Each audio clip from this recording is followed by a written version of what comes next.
What's going on, you guys? It's your boy Patrick, aka Addicted to Combat, back for another week of fights. This time it's UFC London, Blaydes versus Aspinall. Number 5 and 6 ranked heavyweights going at it. Can't help but love that main event. It should be a banger. There's 14 fights currently on the lineup. We'll see how many of those stay intact. I think 4 out of those 14 fights contain top 15 ranked fighters. So the rest, a lot of up-and-comers, a lot of prospects, mostly catering to that, UK and European market. So a lot of those fighters on there should be a lot of fun. Looking to bounce back after taking a loss last week, and I think I got a better read on this fight card as a whole. So, hit that subscribe, hit that like, and let's get into this 14 card breakdown. Okay, this fight was added to the UFC London fight card from the UFC 277 fight card next week.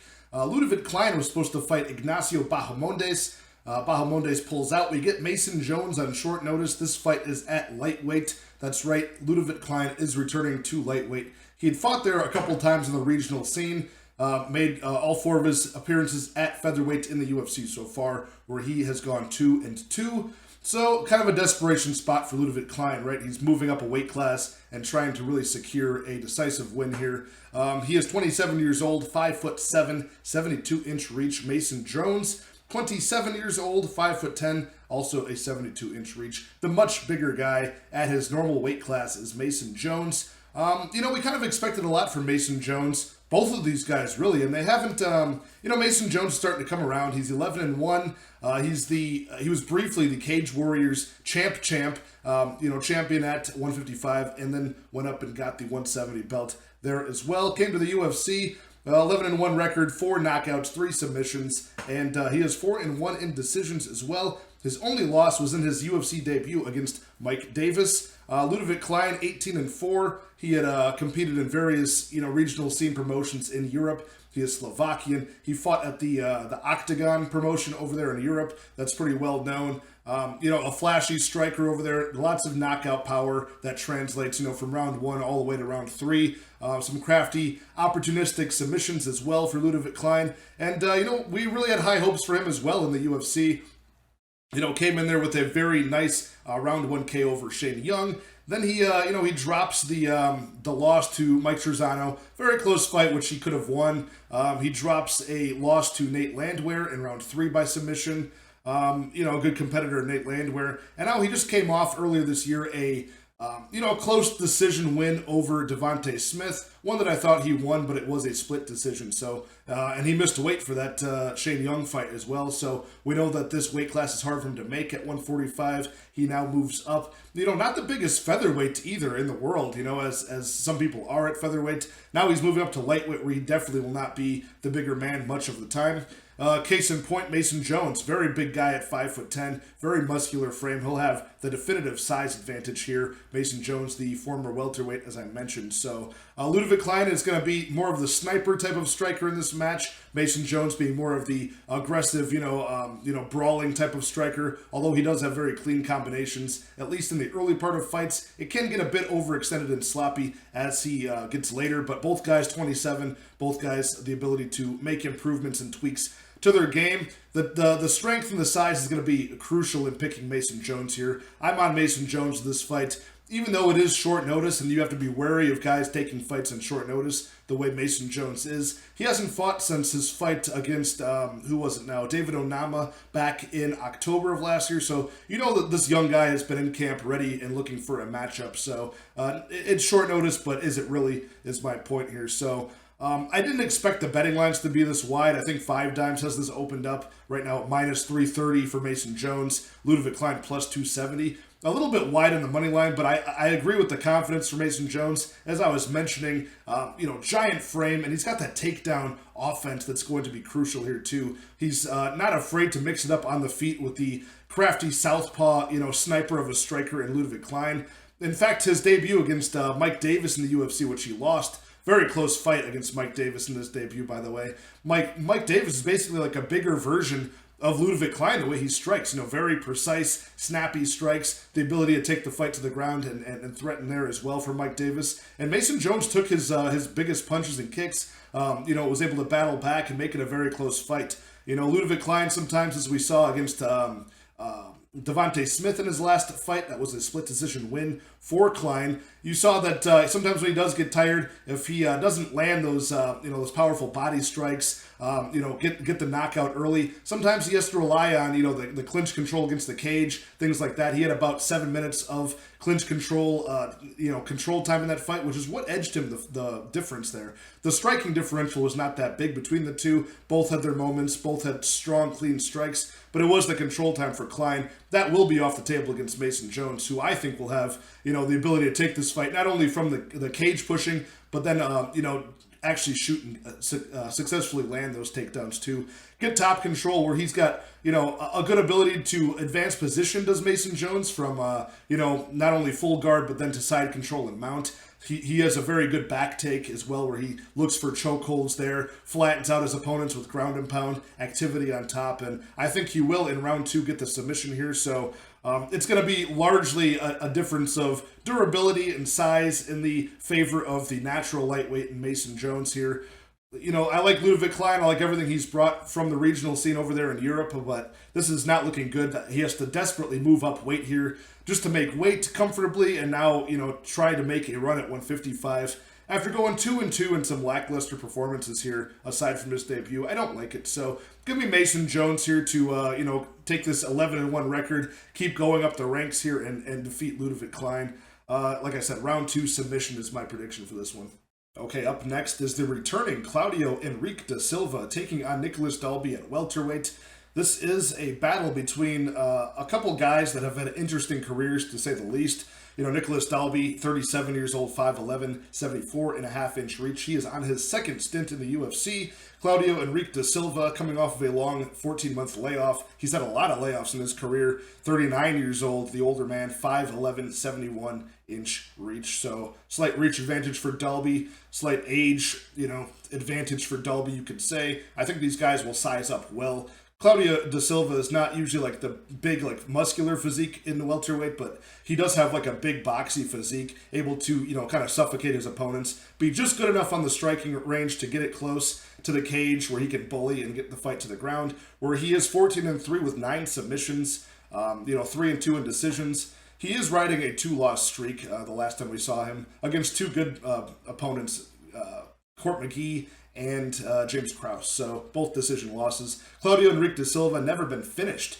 in his 15-year long career, and it has been that long of a career. He's been in the UFC only 7 times, but been in the UFC 7 or 8 years, maybe more. It's because he has those injuries and long layoffs because of them. So I think the most recent one's a knee injury, but he's been plagued with long layoffs throughout his entire career. So the guy is a very crafty veteran, I would say, is da Silva, not only using his durability and his serviceable striking as a southpaw on the feet to, again, get the fight close, get it to the ground, and he was, before this 2-loss streak, he was riding a 3-fight submission win streak, so the guy's very capable, very high level, good neck cranks, good back takes on the ground. He can really easily transition from, getting the takedown, and he'll get right into, back mount or just mount, rain down strikes, and eventually look for that choke. So Nicolas Dalby, not really known to have the best takedown defense. And Dalby, you're talking about a guy who in the past run in the UFC,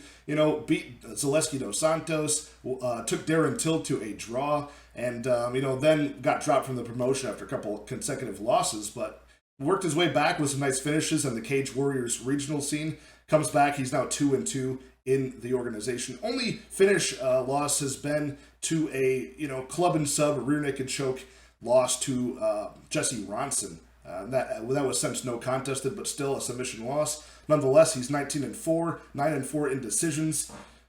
I like the aggressive nature of Dalby at this point in his career. He moves forward fearlessly into striking range, where he likes to make a nice dirty fight. Left and right hooks in the pocket, short uppercuts, good knees up the middle. He just really wants to brawl and get in close. Well, Henrique da Silva is definitely one of the guys that would love to get this close, so he can grab a hold of Nicolas Dalby, push him against the cage, take him to the ground, and tap him out. And I still think that he's got the ability to do that for da Silva. When you look at the money line here, we're looking at -265, a big favorite for Dalby, +225 underdog for da Silva. I think it's a bit disrespectful. I would line this a lot closer. I would line this the way it is if you're really considering the fact that What gives me pause for concern here is all of the long layoffs for De Silva, the constant, now that he's nearing 40 years old, the constant injuries. That really does bug me a bit. He pulled out most recently on the last UFC London card. He was supposed to fight, who's he supposed to fight there? Ramazan Ameev? No, he was supposed to fight Gunnar Nelson on that card. Ended up having to call it for the knee injury.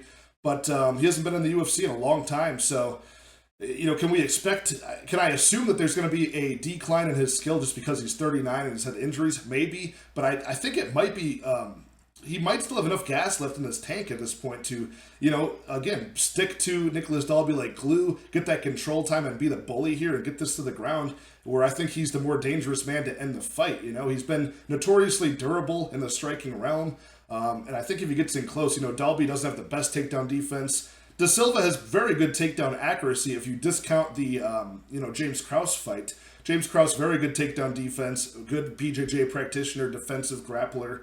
Court McGee was a guy who was able to beat him with that offensive takedown and wrestling grinding ability that we know Court McGee has. But even he wasn't safe against, submission attempts. He had to give up some top game, did McGee, because of the, heel hook attempts, throwing up arm bars, things like that from De Silva. So I think Nicholas Dalby will fall victim to a lot of that.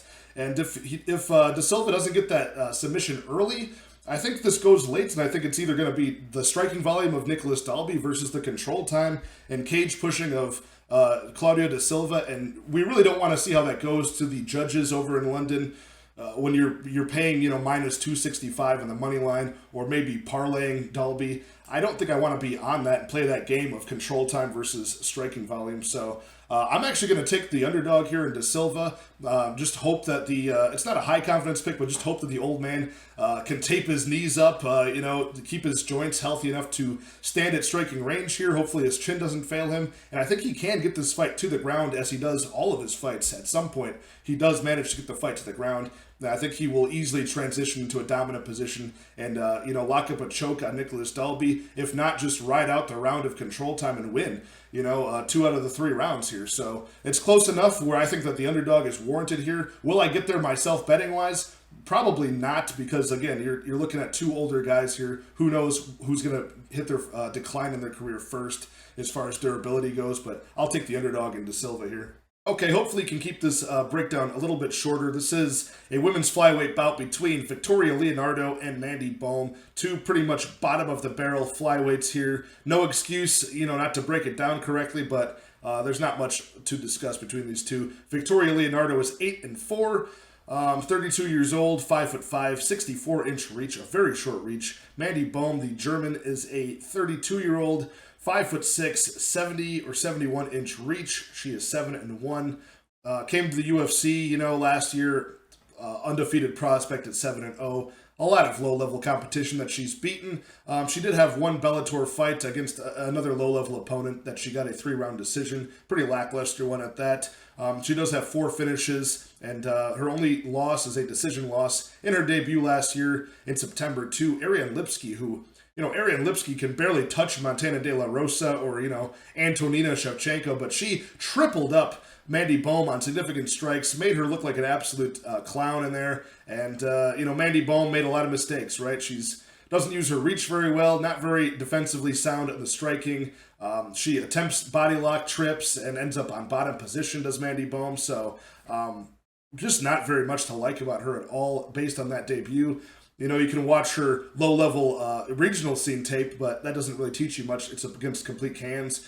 So destroyed by striking by Lipski is all you need to know. She got dropped by Ariane Lipski in 2 different rounds, got knocked down, so able to survive. But, man, dominated on the ground, dominated on the feet. Not a whole lot to like. She doesn't throw a whole lot of straight punches either. Victoria Leonardo, she had her one glimpse of hope where she fought Chelsea Hackett on the Dana White Contender Series. This is 2 years ago now. Got her contract. She was able to get, bullying, cage control time, some top control time, eventually transitioned to mount, where she got a ground and pound stoppage over Chelsea Hackett, the Muay Thai fighter.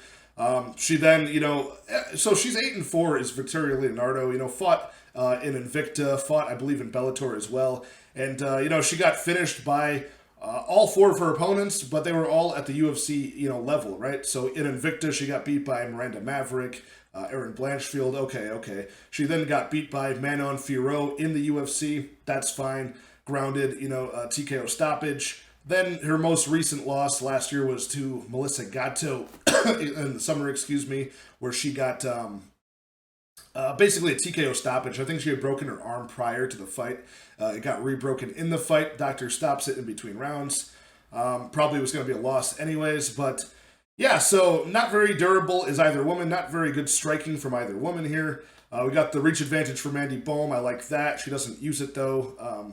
So I'm going to call Victoria Leonardo here just a low-level pick, but I think that since she does have glimpses of having that top control pressure, the cage bullying, I think she will be, the stronger woman here, maybe. I think she has the less suspect gas tank, maybe. These are all just reaching for straws here based on what I've seen on both of their tape. But it's limited information. Both women, not that young, not that talented. So I'm going to pick Leonardo to win, probably by decision here. This could be an entertaining fight. Just, sometimes you get these low-level fights. They can be fun, but maybe it'll be boring as well. So I'll take Leonardo by decision here.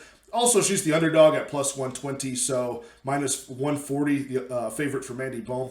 Probably just a product of her measurables and her better record, but I'll take Leonardo to win the minutes here in a very boring fight. Not a high-confidence pick at all.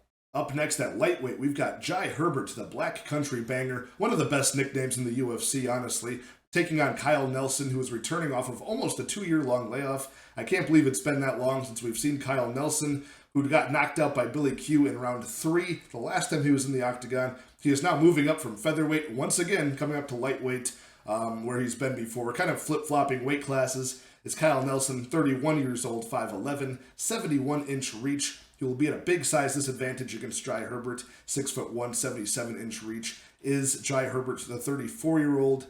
Both guys have a lot of early finishes in their career, 11-4 record for Jai Herbert, 9 knockouts, 1 submission, 1 decision. He's been finished in all 4 of his losses as Jai Herbert. He has 8 finishes that are under the 1.5 round mark. Kyle Nelson, same 8 round 1 finishes, a mix of submissions and knockouts in his regional scene career. Both guys are 1-3 in the UFC currently. I'd say Jai Herbert has had a little bit tougher road as far as strength of schedule goes, losing his debut to Francisco Trinaldo upon his entry to the UFC. That's a very tough debut. Losing to Renato Moicano, who out-wrestles him, taps him out.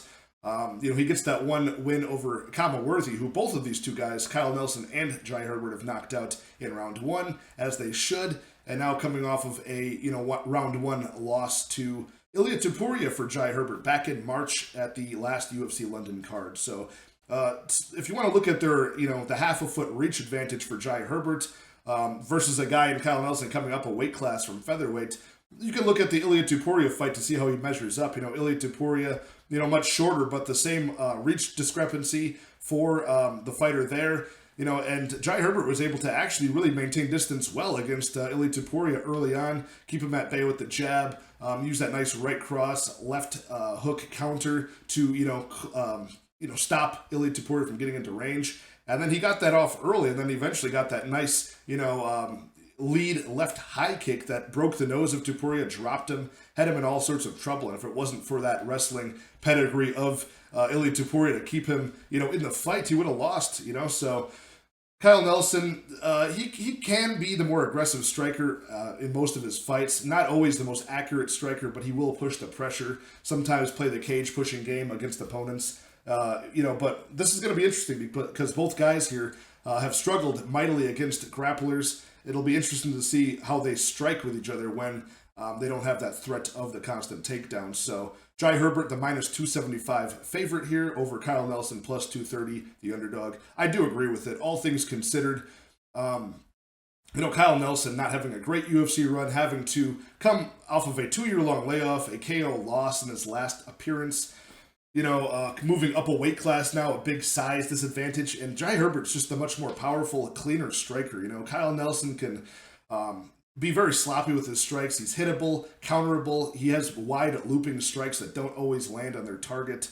Probably has the option to If this goes late, he can survive the early storm of Jai Herbert, maybe push him against the cage, wear him down, maybe eventually get a takedown. Kyle Nelson does have, some good ground ability if you've seen his regional scene footage, but Jai Herbert is just such a bad, really poor takedown defense so far that maybe Kyle Nelson could get something going if this goes late, but I don't think it gets there. I think Jai Herbert can keep him at bay with the jab, eventually come through with that powerful right cross, and get Kyle Nelson in all sorts of trouble. Not the most durable guy is Kyle Nelson. I like the more fluid striking of Jai Herbert here, and I think with that huge reach advantage, this will be a good spot to get a nice highlight reel knockout in round 1. So, again, fight doesn't go to decision is, a good bet here. Probably the unders are all good bets here, but I'm going to take Jai Herbert to win this by knockout, and I'll be looking for that prop most likely. So give me Jai Herbert to get his UFC career on track after that horrible loss to Ilia Topuria back in March. Okay, at flyweight, we have Charles Johnson making his debut versus the returning Muhammad Mokaev, who is making his second walk to the UFC this Saturday. The last time Mokaev fought, he made his debut against Cody Durden. The 21-year-old Dagestani, undefeated amateur and professionally, was able to get a easy, 1-minute flying knee and guillotine choke that he cinched up nicely. Cody Durden proven to be a pretty dangerous guy himself, so that was a good win for the debutant in Mokaev. He's making his turnaround to then welcome the, former and current, LFA flyweight champion in Charles Johnson, a guy 31 years old for Johnson, 5'9", 70.5-inch reach. He will be 2 inches taller than Muhammad Mokaev, the young 21-year-old Dagestani, 5'7", 70-inch reach. So about the same reach. I think these guys will size up pretty well. I don't see that big height discrepancy being too big of a deal. 21 years old, though, almost a detriment to be that young. He does have like a 22-0 amateur record. He's been fighting since high school. But, still undefeated at 21. A little bit of a red flag, in my opinion. He's a cocky young kid, and he very well should be. He's got great skills. But, when you start assigning a minus 460 favorite price in the money line right now, I've seen minus 500 on Mokaev. Charles Johnson could be head for, plus 360, plus 380 as an underdog. All skills aside, once you attach that number to a young kid who hasn't been, tested all the way yet, that's a little bit sketchy. So you can't be too confident in that number. But nonetheless, Charles Johnson does have that very lackadaisical, hands down by his side style, baits people in with his head movement and his hands down. He does use the teep kick to maintain distance, good low kicks and good high kicks from Charles Johnson. He does have a nice crisp 1-2 that comes pretty much from the hip with that hands-down style. And he has shown to have a little bit of offensive submission game. Good, decent submission defense, although he hasn't been tested in that realm a whole lot. But man, he can get taken down quite a bit. Usually off of the, the takedown entry from his opponents comes off of catching his kicks, which, like I said, he uses primarily, probably about half of his striking game is those kicks. So either he's going to have to fix that or somehow magically get new takedown defense, because Muhammad Mokaev is going to test that for sure.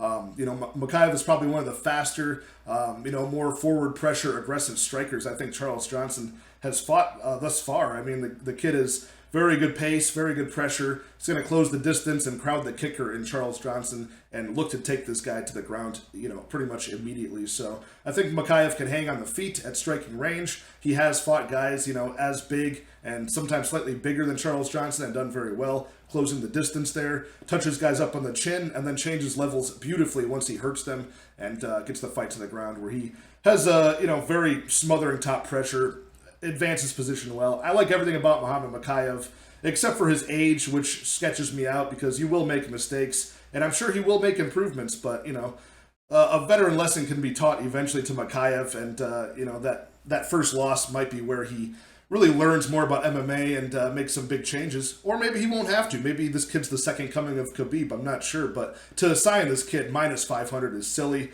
But I do like the momentum he's got. I do like the advanced groundwork compared to Charles Johnson. And I think he wins this fight. I'm pretty confident in him to win, but I'm not confident in a minus 500 price tag. So I'd be looking to play this either by Muhammad Mokaev by like submission, inside the distance, perhaps maybe even Johnson inside the distance if that number is like just ridiculous enough. But either way, I'm picking Mokaev to win, but even parlaying this kid at that number is a little bit sketchy to me.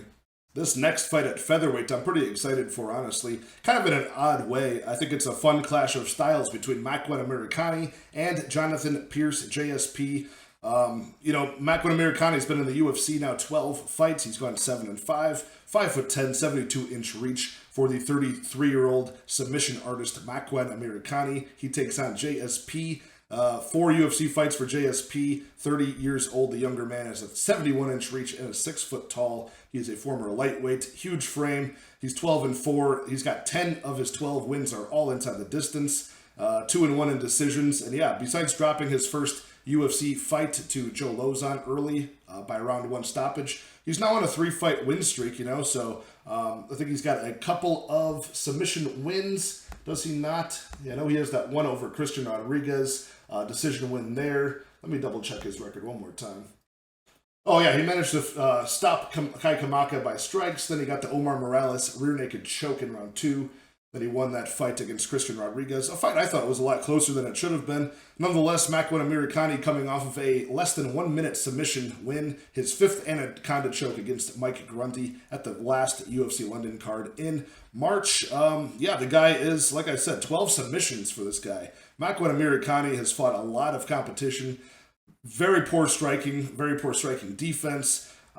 You know, nothing really of note on his striking offense either, besides, you know, that one fight he had a flying knee in 8 seconds. But other than that, you know, it's either he gets the takedowns early and can get the submission early, or he fades late, you know. So it's going to be interesting. Why I find this interesting is Jonathan Pearce really has a offensive takedown game. You know, he's good on the feet, good enough on the feet as JSP, but he's going like, you know, averaging like 6 takedowns per 15 minutes. You know, always hunting for it early and late in the fight. Pretty good gas tank on him. I like everything from JSP, but in this fight, you know, Amirkhani is the most dangerous in round 1. If you look at even a lot of his losses for Amirkhani, like Arnold Allen, Shane Burgos, who finished him in round 3, Edson Barbosa, Lerone Murphy back in last October.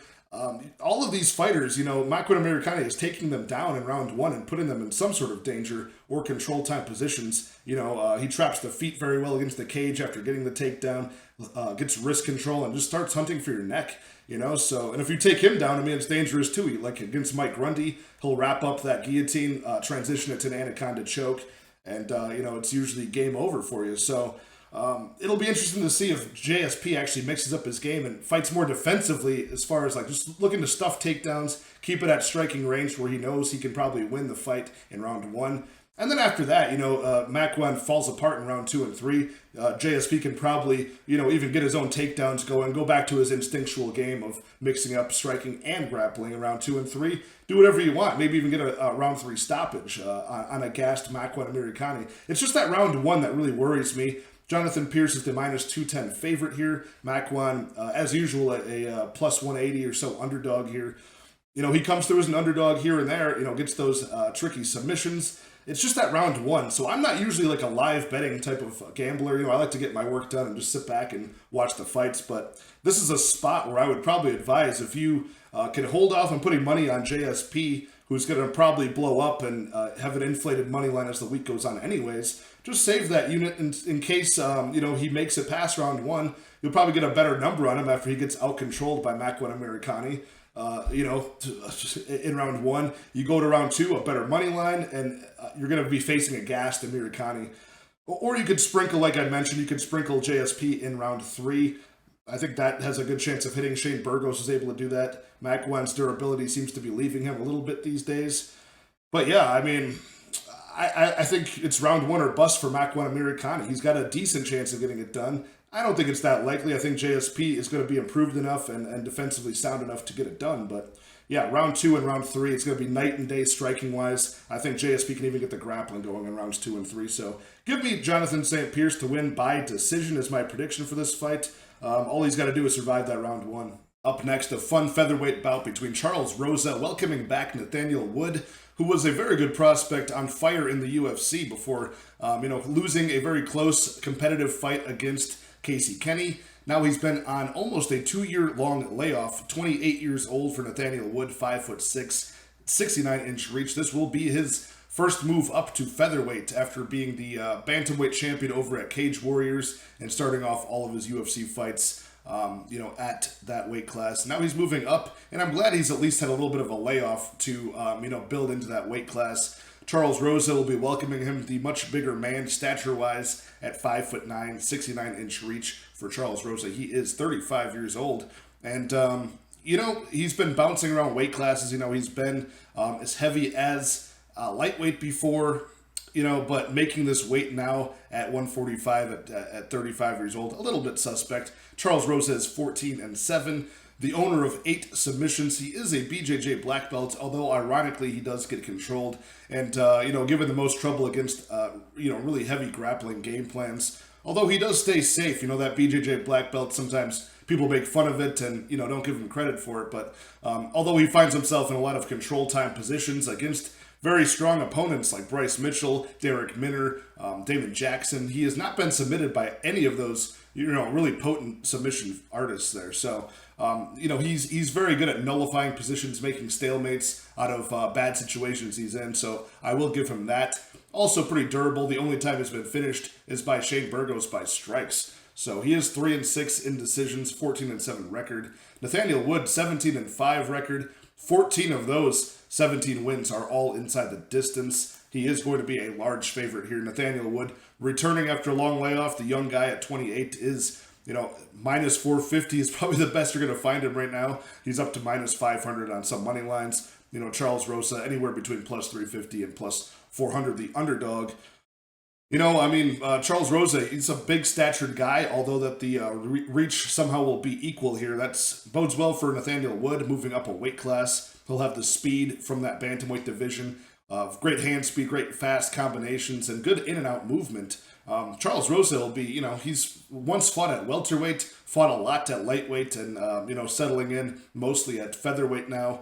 Although he just did come off of a lightweight bout against TJ Brown, which he lost. So not the best run recently for Charles Rosa ever since 2020.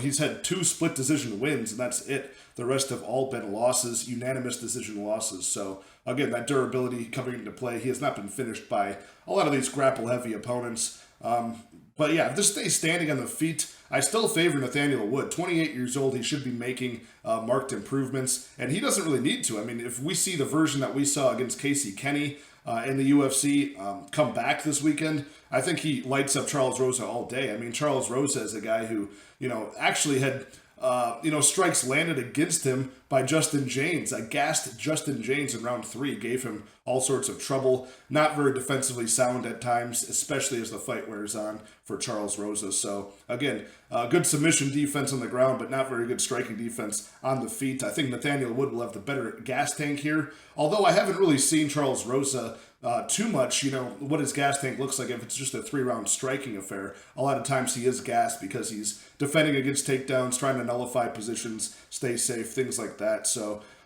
again, cutting weight back down to 145 at this point in his career at 35, a little bit suspect, So we do have the stature and being used to fighting bigger opponents for Charles Rosa. I'll give him that advantage. But the reach will be the same. I think better takedown defense on the part of Nathaniel Wood has been proven at this point. The more technical, more fast, and active striker. I think he'll be winning minutes all day on the feet for Nathaniel Wood. And he does have that ability to, really mix it up and change levels, get the takedown if he wanted to. But he might want to take this as a stand-up affair because I think he'll get the better of it for all 15 minutes. So, you got more experience for Charles Rosa as well against some really high-level names that I mentioned. But yeah, Nathaniel Wood is definitely going to be the younger, more improving guy here.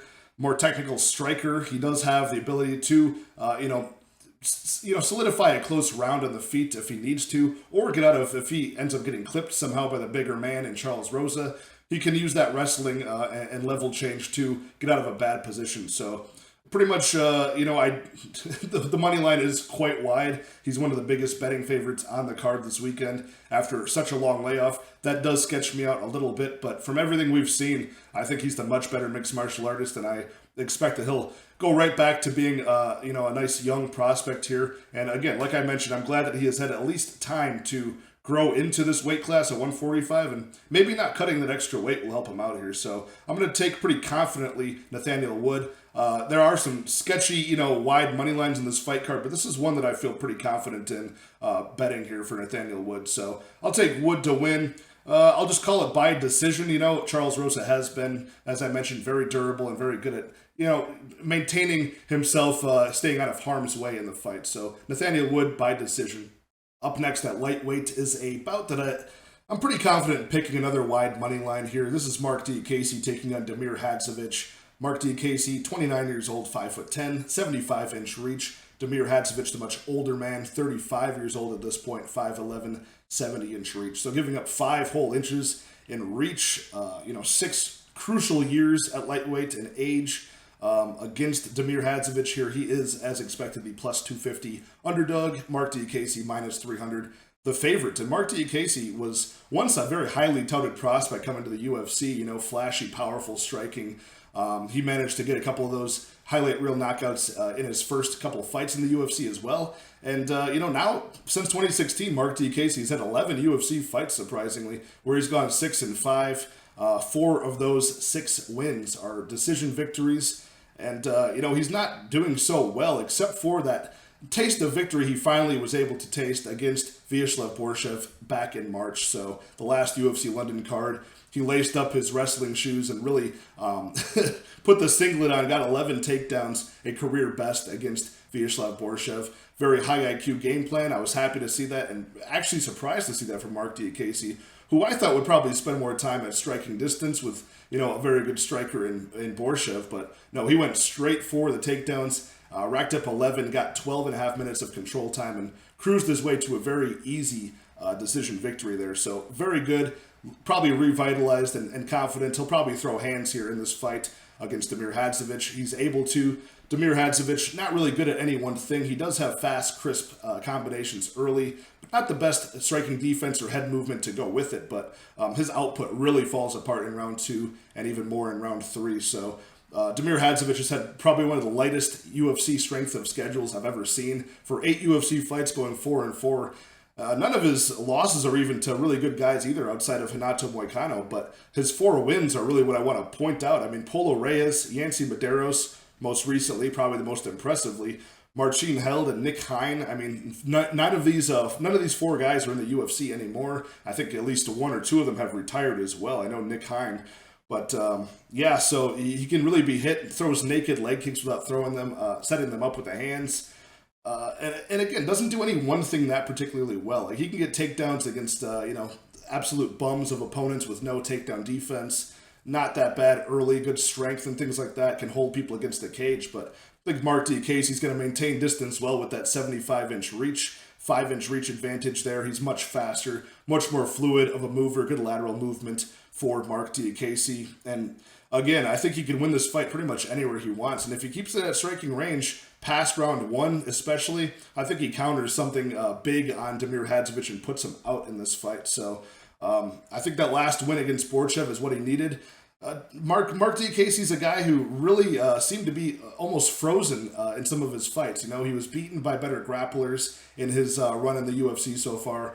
The threat of the takedown sometimes would make him a little bit gun shy to open up, and sometimes he'd really be headhunting for that one knockout highlight reel shot and get caught with very low output and beat by the decision. So I don't think any of that's going to come into play against Damir Hadzovic. This is a great bounce back spot for a 29-year-old in Mark Diakese who can still make a run as a pretty good prospect at the 155-pound class. He's got time to do it. He's got the physical ability, super muscular, ripped guy for the division, so seems to make the weight okay these days. And again, I like the good fight IQ in his last fight, so I think he exploits all of the weaknesses of Damir Hadzovic on the feet. Maybe can mix in some takedowns if need be later on as Damir tires. But, Damir has been pretty durable in the UFC so far, only getting knocked out 1 time and only getting submitted by Renato Moicano. But again, that might not be too telling of a tale because he has had such an easy schedule in the UFC, like I mentioned. So I'm going to take Mark Diakese to get a finish in this fight. I'm not sure when it happens. It could be early, it could be late, but most likely late as Damir starts to fade. So give me Mark Diakese to win. I'll call it by round 2 knockout. Okay, here we go. 205-pound clash between Volkan Oezdemir and Paul Craig. Paul Craig, once again, a plus money underdog here. Plus 140, plus 150 or so for Paul Craig. Currently, minus 170 or so for Volkan Oezdemir, who's going to be the smaller man here, Volkan. 32 years old, 6'1", 75-inch reach. Paul Craig is 34, 6'4", 76-inch reach for the Bear Jew. Paul Craig, 16-4, 13 submissions, 14 if you want to count that one against Jamal Hill. That was technically a TKO stoppage. So the guy's on a 5-fight win streak, not counting that draw he had against Shogun Hua the first time. Never been to a decision for Paul Craig. And Volkan Oezdemir, he's got a lot of finishes as well. So fight doesn't go to decisions, definitely in play here. I wonder what that prop's going to be. The unders, the under 2.5. I'm sure this will be set at over under 1.5 if I had to guess. I haven't seen it yet. Volkan Oezdemir presents an interesting case here where he does have very good takedown defense historically, but, not a lot of guys really gunning for it. He's able to end the fight or get finished before he really has to test that too much. But he does put himself against the cage quite a bit, even though guys aren't getting the completed takedown on him. So I think Paul Craig will have an easy time here, especially with the size and reach advantage. Volkan Oezdemir will have to close range to get some of the striking volume off and try to go for the finishing blow. And that's when Paul Craig is really good at just finding any way to get in close, lock up a joint, pull himself and you with him to the ground, where he'll lock up a triangle, he'll lock up, anything that he can muster. And he's really good at it. At this point, it's not even luck anymore. The first few times it was lucky. Lucky was when he got the last second triangle choke over Magomed Ankalaev. 1 second left in the fight, he gets the triangle. That's a little bit lucky, but he's done this time and time again, and not even as a favorite, as an underdog, in most of his fights on this 5-fight win streak. So I'm really invested on the Paul Craig side here, not yet betting-wise, but just like mentally, I'm kind of a believer in Paul Craig. I'm no longer just looking to bet the round one sub. I think the money line is the right side here. Volkan Oezdemir, we've seen the power against guys like Alir Latifi, but that was like 3 years ago. And before that, who'd he knock out? He knocked out Jimmy Manuwa. He knocked out Misha Serkinov. Guys that are historically knocked out by, big, strong, heavy-hitting 205ers. So, you pretty much have to have a walk-off KO against Paul Craig to, not be in danger of getting subbed here. So I like the fight doesn't go. Covers both sides. But I do like Paul Craig to win this fight by submission. I really do think with his size advantage, he's really entered in like this sort of like Frank Mir-esque sort of, situation in this division here where, he might be in trouble for some of the fight. He might get hit in the face and dropped, but, you're no longer, you're not safe at any point in the fight against Paul Craig. He's going to find a way to lock up the submission here. Again, comparing him to Frank Mir is a little much. Frank Mir had some nice, clean, crisp, traditional boxing at the end of his career too. But Paul Craig's improving in his own right. I think he's getting these takedowns and closing the distance a little bit more safely than he has in the past. So give me Paul Craig to win this fight by submission. And if nothing else, he can ride out control time positions and, win the rounds that way. So I think Paul Craig is the rightful side here at plus 150. Up next at women's flyweight, we have Meatball Molly McCann taking on Hannah Goldy. This is a wide money line if there ever was one on this card. Molly McCann is a minus 400 favorite over Hannah Goldy, who can be head for plus 300, the underdog. If you were to look solely at their strength of schedule, solely at their experience in MMA as a professional and in the UFC, then maybe I could line it this way if we were just leaving out, their skill sets. But I don't think that their skill sets are that far apart. Hannah Goldy probably going to be the better wrestler here on paper. We'll see if she can prove it on Saturday. But Molly McCann, that's where she suffers the most. So just that right there, if you just do rock, paper, scissors on paper MMA math, you could probably tighten up this money line a bit. But either way, I do think Molly McCann is the rightful favorite. 32 years old, 62-inch reach, 5'4". She'll size up nicely to Hannah Goldy, who is 30 years old, 5'4" as well, 61-inch reach. So height and reach about the same, age about the same. I don't like the fact that Hannah Goldy is 30 years old, 2 years younger than Molly McCann, and has had, half the UFC, half the professional MMA fights, so 8 fights for Hannah Goldy overall. Molly McCann has had 16. She's 12-4. Great record at women's flyweight, where she is 5-3 in the UFC as well. So very good positive record there. Her losses have come all over grapplers, as I mentioned. So grapplers or heavy wrestlers. So Jillian Robertson was able to ground her, actually give her her only submission loss early on in her UFC tenure. Most recently, she's lost to Taila Santos, who was able to take her down, repeatedly grind her out. She survived against Taila Santos, and Taila Santos just almost beat the champion, so not bad there. She also lost to Laura Procopio, basically had the same game plan, landed takedowns at will. But she just had a very good, performance at UFC London in March. Her hometown crowd once again, and she faced a pretty tough test in Luana Carolina. Not the best striker, but somebody who had like 7 inches of reach over Molly McCann. She was very outsized in that match. She managed to close the distance well. Just yell her way into range with somewhat sloppy but very aggressive and enthusiastic strikes. And she managed to get in close and land one of the best knockouts, not only in women's MMA history, but just UFC history in general, and almost recreated the Jose Aldo Chad Mendes walk-off where he jumped into the crowd. So that was pretty cool, hopping over the fence after knocking out Luana Carolina with that vicious spinning elbow. So that was actually her first finish in the UFC. Maybe she's on some momentum now. But is it minus 400 worth? I'm not quite sure. I don't think Hannah Goldy is really at the level of a Molly McCann. I think Molly McCann just has that that aggressive nature that you need. I think that even if she gets hit clean by a couple strikes, she's not going to be back down or like timid to throw. She can absorb damage a little bit more than I've seen Hannah Goldy. Hannah Goldy, again, she's been very inactive for 30 years old. She between that period of like 26 and 30 years old, where she should have really been getting experience, she took a long layoff after losing to, Miranda Granger, and who never went on to win again after that, I don't think. So, and then she ended up taking like 2 years off, coming back and not looking much more improved at all against Diana Belbita, getting knocked down in that fight and eventually, losing a clear-cut decision. So, where are the improvements at this young age? After a long layoff, you should have been working on that.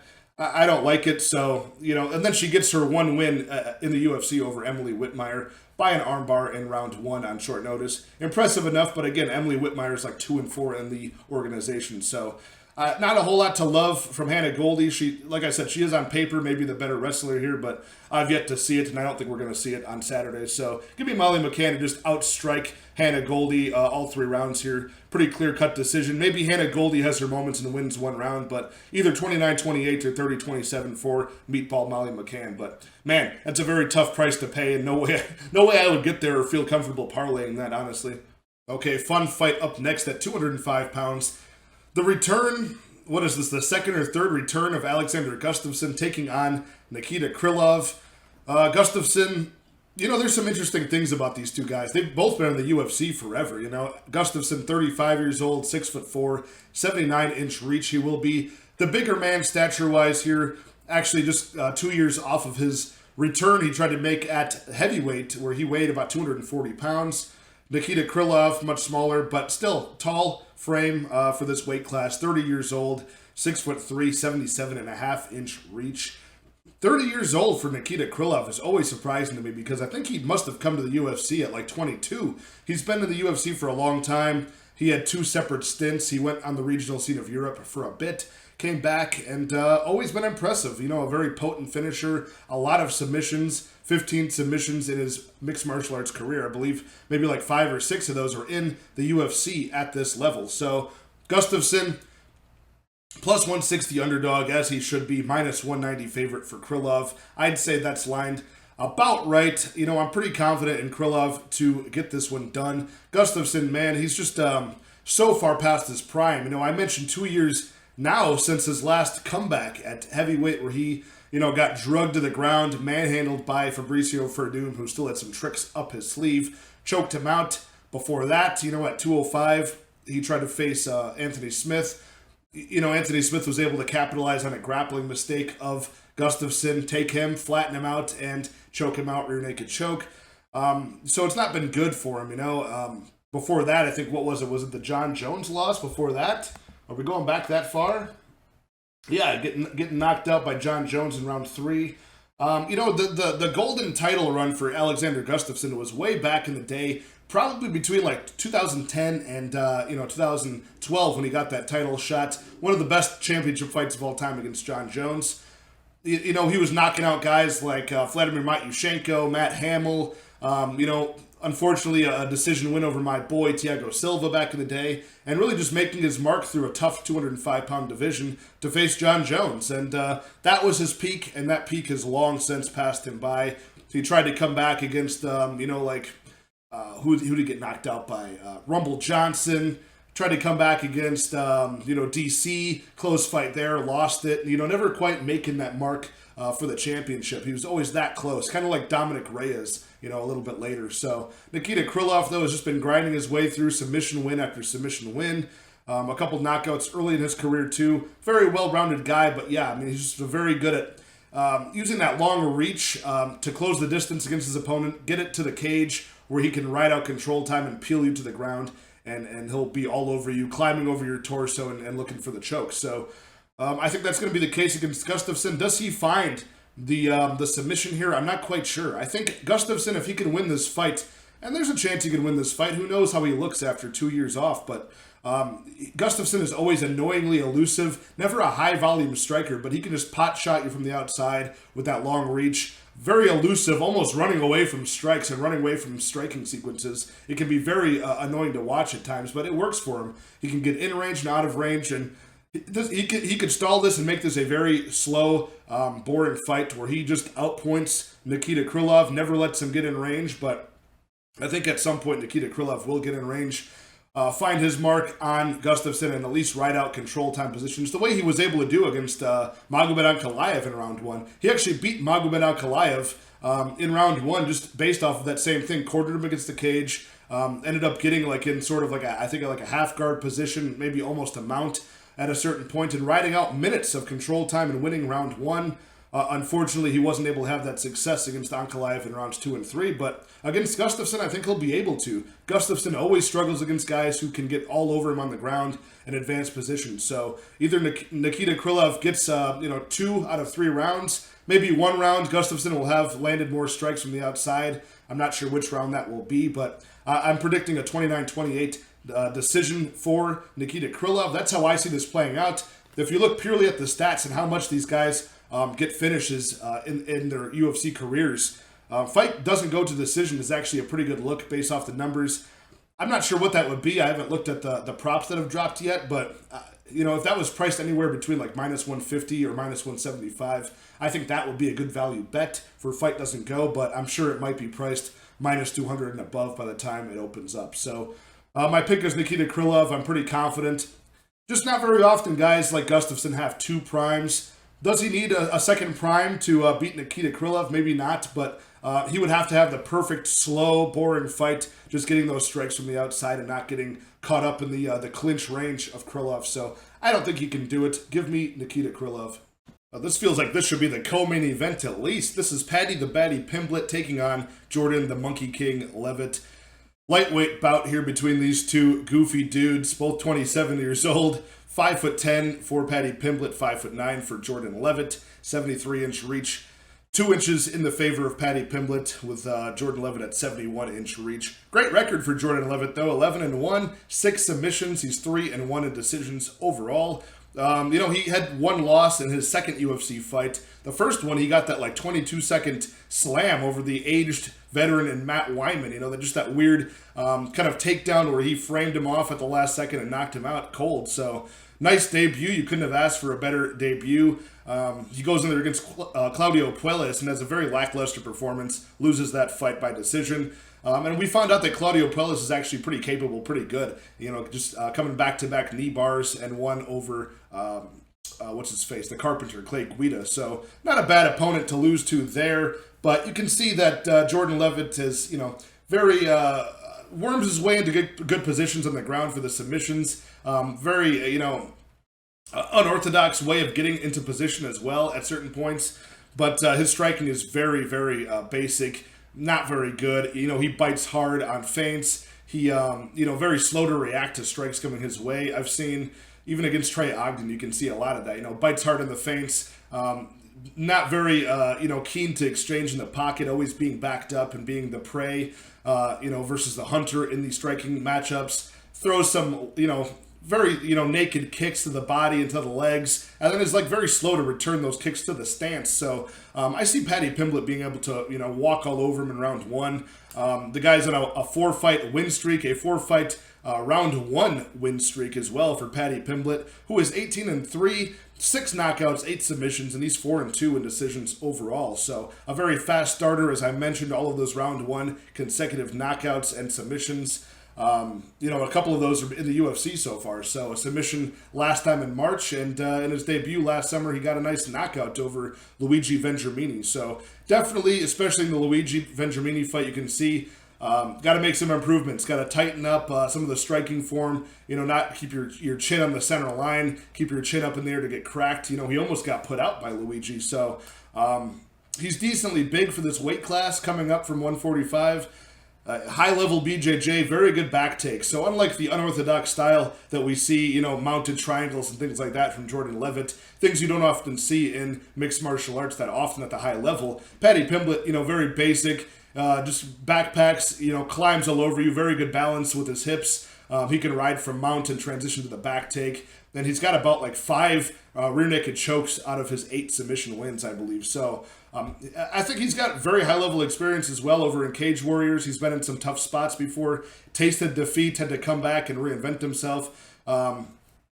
He's not nearly as high-level as, many people seem to think he is, but that's part of the fun, That's like the Sean O'Malley sort of X factor where you're speaking yourself into existence, even though we all know that you're not really going to be that championship caliber guy. It will be a fun ride with Paddy Pimblett. At a certain point, he'll face a tough enough, it won't be such a hand-picked opponent for him. He'll probably be a favorite over a guy he shouldn't be eventually, and we'll have a chance to get some good dog money against him. But this is not the spot, I don't think.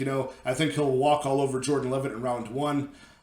This might either be a round 1 knockout or maybe a club and sub, but I can see it stretching to early round 2 as well. But either way, I think Paddy Pimblett wins this inside the distance, under 1.5. Is what I'm going to call. So that under 1.5, the round 1 for Paddy Pimblett, not a bad bet either if you get a good number on it. And I'm surprised that the money line isn't that much either.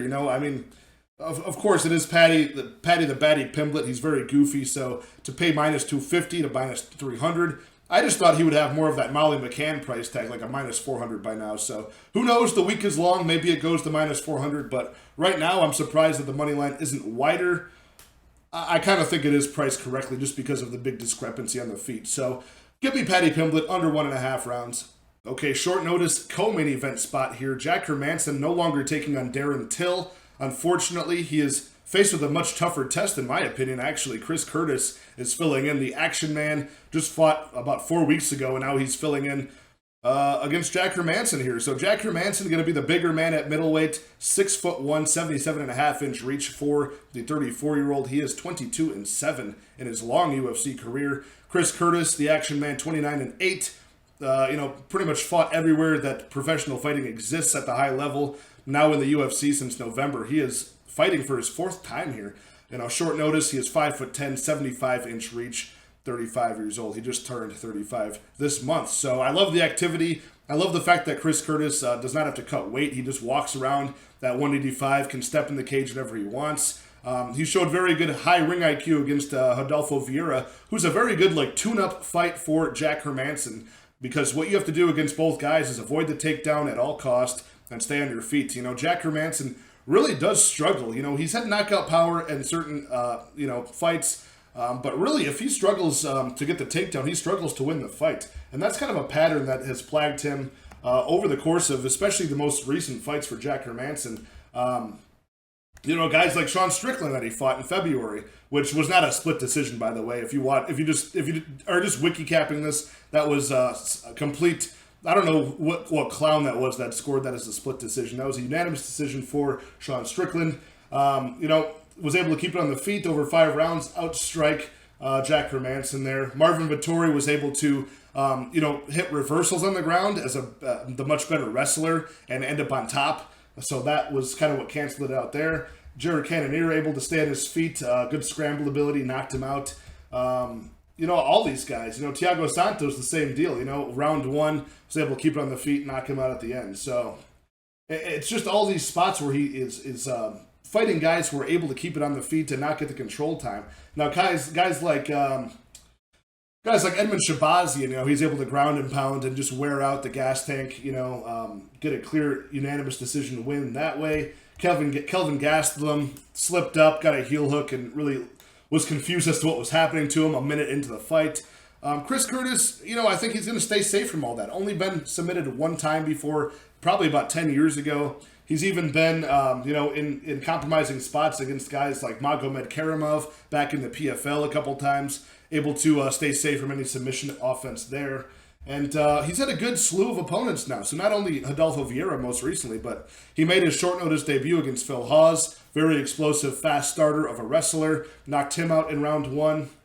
Brennan Allen, who's like a big, long, lanky, BJJ practitioner / striker, able to knock him out early. So I like that he's had kind of a mixed bag of UFC opponents so far and done very well against all of them. He's got knockout power in his hands. I just think that he's presenting a threat to the 185ers right now that they haven't really fought before. 185ers, we got to be honest, are kind of slow, sloppy guys right now. There's not a lot of really good athletic ones. Like, some are very good strikers but don't have the grappling. Some are very good grapplers, don't have the striking. So welterweight, you're coming up, and they bring this kind of speed and athleticism that I think a lot of the, fringe top 15 ranked guys at middleweight don't really see too often, and that's what Chris Curtis brings, and he's got power to back it up. So I'm taking Chris Curtis here. He is right around that pick'em price tag, like minus 115, minus 120, so I think the action man has proven time and time again that he's improving, he's got knockout power, and he's a threat,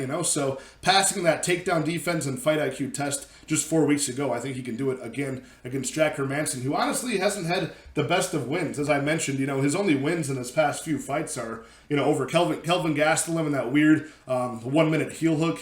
And then also against Edmund Shabazian, who's a busted prospect. Other than that, getting knocked out by Cannonier, ground out by Vettori, and, outstruck on the feet by Strickland. So not a good run for Jack Hermansson. So give me Chris Curtis to win here. Okay, we've made it to the main event of the evening. Heavyweight clash between Tom Aspinall, number 6 in the rankings, and Curtis Blaydes, number 5 in the rankings. Curtis Blaydes, I can't believe this guy is only 31 years old, been in the UFC 15 fights now. 6'4", 80-inch reach. He weighed in at 259 pounds in March against Chris Diakese. Important to note the weight of these heavyweights. Tom Aspinall, 6'5", 78-inch reach, 29 years old. He weighed in 252 against Volkov back in March as well. Curtis Blaydes at plus money here. He's plus 115, the underdog right now, minus 135, the favorite for Aspinall. When you want to give me a plus money on a perennial top 5, top 10 heavyweight in Curtis Blaydes, way more experience than Tom Aspinall, smothering minute-winning top pressure and, takedown ability for Curtis Blaydes. He's got some good hands, some good power. He's 16-3. The only guy that he's ever lost to is Ngannou and Derek Lewis, right? The only 2 knockout losses, the only 3 losses overall are to those 2 opponents. 5-0 in decisions. A proven, ability to last into the later parts of not only a 3-round fight, but a 5-round fight. And Tom Aspinall, only 5 UFC fights, only 2 against, actual, good opponents. And, he's 12-2 overall professionally, 12 finishes. Never been to the scorecards, never even been to a 3rd round. So these start to be, red flags in a young guy like Tom Aspinall, right? I want to see a guy go to decision, have minute-winning ability. Curtis Blaydes looks like the guy that I would load up a lot of money on as an underdog here. But, going through the tape, my opinion definitely changed, right? So Curtis Blaydes made his debut against Francis Ngannou, ended up a TKO stoppage due to the swelling eye of Curtis Blaydes, couldn't continue after round 2. He actually figured out Ngannou, early on. He got the jab working, and that really gave Ngannou a lot of issues, but he got hit by the better shots, lost the fight by TKO doctor stoppage. 2 years later, when they fought, Ngannou's team had figured out Curtis Blaydes and said, hey, look, you got hit by the jab too much. When he throws that jab, I want you to counter over the right with a big right straight. First jab of the fight, 50 seconds in, that's exactly what Ngannou did. Knocked him out with a counter right over the attempted jab of, Curtis Blaydes, and knocked him out. Kind of an early stoppage, but knocked him out nonetheless. And that's kind of a big theme here, is Curtis Blaydes does get predictable. He does get figured out. A lot of guys in the feet end up countering him with that jab cross or just the counter right. They countered over the jab of Curtis Blaydes. He can be a little bit robotic, although he does get things improving later in his career, right? Some of the leg kicks are always naked, right? He throws it without setting it up with the hands. He's been trying to fix that, but a lot of guys, when they see the leg kick from Curtis Blaydes, they'll counter him with a 1-2 down the pipe. A lot of opponents have done that. Same with figuring out his takedowns, right? He relentlessly goes for takedowns, gets many of them, but you know, if he doesn't get them early or he gets tired and keeps shooting, his neck is very out there. The attempts are very telegraphed from across the middle of the octagon. And, you know, Lewis was able to figure that one out. As soon as he threw a takedown in round 2, Lewis had already loaded up a big uppercut, knocked him out. That was his second professional knockout loss. You know, Jairzinho Rosenstrike actually figured that out too. His team probably said, look, he's going to feint with the takedown once, but the second time it'll be the real attempt. As soon as he did that in round 2 against Rosenstrike had already loaded up with a big flying knee. And if that would have been just a couple inches south, instead of hitting the eye of Curtis Blaydes, hit the jaw, probably would have knocked him out. So I got to give Curtis Blaydes a lot of credit. His chin is pretty tough to crack. Only the 2 biggest power punchers in UFC history have done it, but he gets hit a lot on the feet, you know? And you want to look at like actual prime, prime, speedy, athletic heavyweights that he's fought over his 15 fights. Not that many, right? You know, Ngannou, he lost to a couple times. Volkov had no answer for his 14 takedowns, but Volkov was actually able to show that if you threaten submissions, get wrist control, possibly close the guard, get the neck cranked down on Curtis Blaydes when he takes you down. You know, he had no answer for that. A lot of those takedowns were stalemates on the ground. No ground and pound ability. It was stood back up to the feet. He had to get the takedown all over again. Tired out like crazy in round 5 of that fight. Who else can he really show as like a prime athletic heavyweight? Like Alexander Volkov is one, and Ngannou's another. Overeem, you know, was way past his prime at that point. He got stopped. Same with Junior Dos Santos, once a very athletic, fast-moving heavyweight. Past his prime at that point, never won again.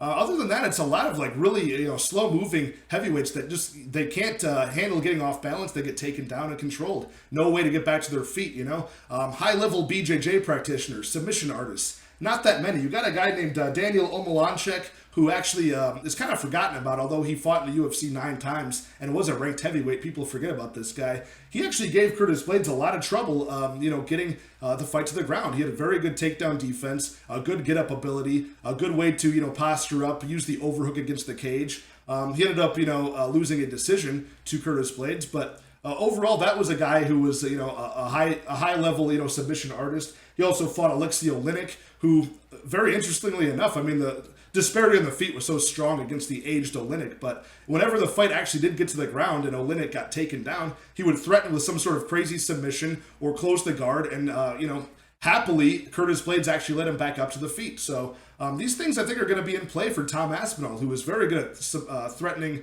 shoulder locks in the ground. He's flexible enough as a big guy to get the triangle attempts on the ground. I've seen him do heel hooks. He'll transition. He'll go from butterfly hooks to a heel hook attempt. I mean, things like this. I think Curtis Blaydes is going to be very out of his element on the ground when he gets the fight to the ground if he can. And I think Tom Aspinall is going to be the much crisper, striker on the feet. At boxing range, he's got very good tools, a very nice knee to the body that can set things up, good sharp left hook in the pocket, very nice 1-2 that goes right down the pipe. Again, that counter right hand is going to be in play for Tom Aspinall here. So much better hand speed, much more high level, submission threat on the ground. And I really do think that everywhere this fight goes, Tom Aspinall will be trouble. All that we're looking at is just the ability of Curtis Blaydes to win minutes with the takedowns, hold him there, maybe posture up for ground and pound if he can, and win minutes over 5 rounds. And you're just hoping that Tom Aspinall doesn't have that experience or cardio to last that long. I think that's a big assumption. I think Tom Aspinall shows nothing to suggest that he wouldn't be able to last into a round 3, a round 4, a round 5. And I've seen Curtis Blaydes in the Volkov fight look very tired after all the activity in round 4 and 5. So I'm going to give, the striking, the BJJ, the speed, and just the fight-ending power to Tom Aspinall here. And I find myself seeing Tom Aspinall with way more ways to win, and I think this ends within 1 round. I really do think Tom Aspinall cracks him early. And with the renewed confidence that Curtis Blaydes has over Chris Diakese, a much slower mover on the feet, he never even had to go for the takedowns in that fight. Knocked him out early round 2. I think he'll have renewed confidence in his hands, and that'll be to the detriment of Curtis Blaydes himself. I think if he stands and bangs with Tom Aspinall, he'll lose the fight. It'll either be a knockout in round 1 or a club and sub in round 1, and I think Tom Aspinall wins this one inside the distance early. So the money line at -135, good enough for me. I don't need to get fancy with this one. Again, this is me.